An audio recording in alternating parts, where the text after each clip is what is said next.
Hey there, Sharon Horne-Ellstrom here.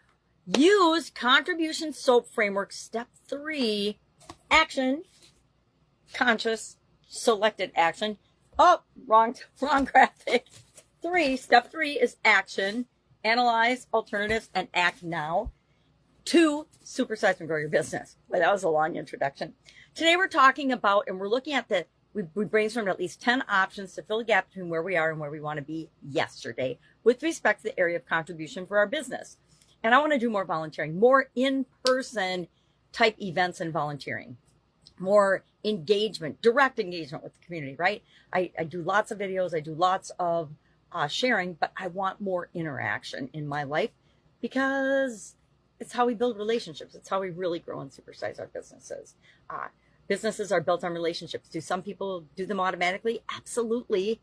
But I think we all want different things. So today we are going to look at the options. We came up with at least 10 possible options to fill that gap yesterday. We're going to pick a decision-making tool. And we've got a lot of them to choose from. I'm going to leave it up to you today to pick which tool you're going to have. So I want to encourage you, if you don't have it already, to have at least a handful of different decision-making tools that you can use to look at alternatives and come up with the one you should act on as quickly as humanly possible. Now, I know the bigger our organizations get, the more complicated. Sometimes the slower we get. And one of the strategic advantages you can have is if you can still make quick decisions. Well, part of doing that is having decision-making frameworks that you share organization-wide. So whenever your team or your group or a different bunch of people need to get involved in a decision, they can all just grab the same decision-making tool and say, hey, this is my choice. This is what I think we should do next. And they can do it quickly and easily without having to think a whole lot about, well, what tool am I going to use, right? And depending on how complicated the problem is, will depend on how complicated or how sophisticated a decision-making tool we need to use. Sometimes in teams, we need to use nominal group technique.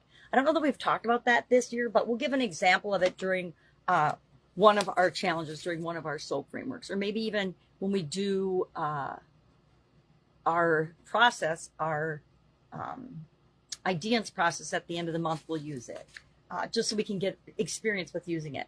We could do urine analysis. We know I like that one. Even though it's silly, it's a great tool.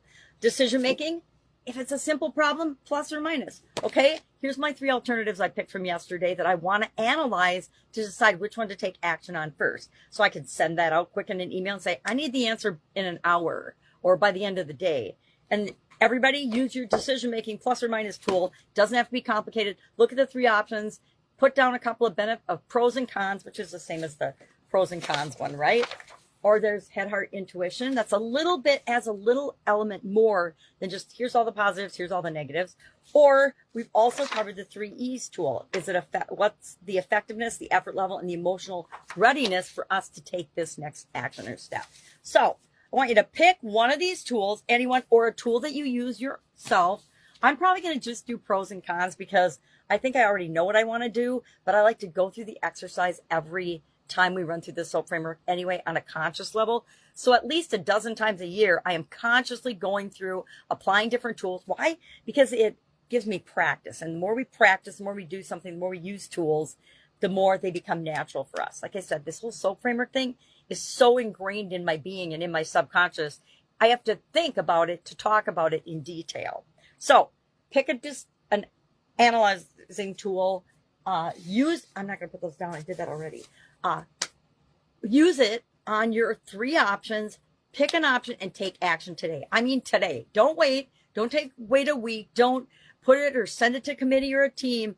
You, as the founder or CEO or an executive in your organization, or just as a human being, can decide to take action in an area of contribution right now yourself. You don't need a whole group of people to tell you what to do, right? Because otherwise we never get anything done. And if we don't get anything done, if we don't ever take action, we don't get the results we want. We'll get results, but they might not be what we want. All right, if you need help with this, if you aren't sure what decision-making tool to use for your situation, please ask so we can get really good at this. I think one of the areas where businesses and people really struggle in having the success that they want at the speed they want is they can't make decisions. They don't have the ability to make quick decisions, take action, test and tweak, knowing that every decision you make is not going to give you the result that you want. And sometimes you have to do things over and over and over and over again to get the result that you want, even if it's the same action, right? I think we've all found that in sales and marketing and other areas and aspects of our business. We don't usually get it 100% right the first time. All right. Life would be boring if we did, right? All right. Have a great day. If I can help you, ask. Otherwise, I'll be with you tomorrow for step 4 of our soap process.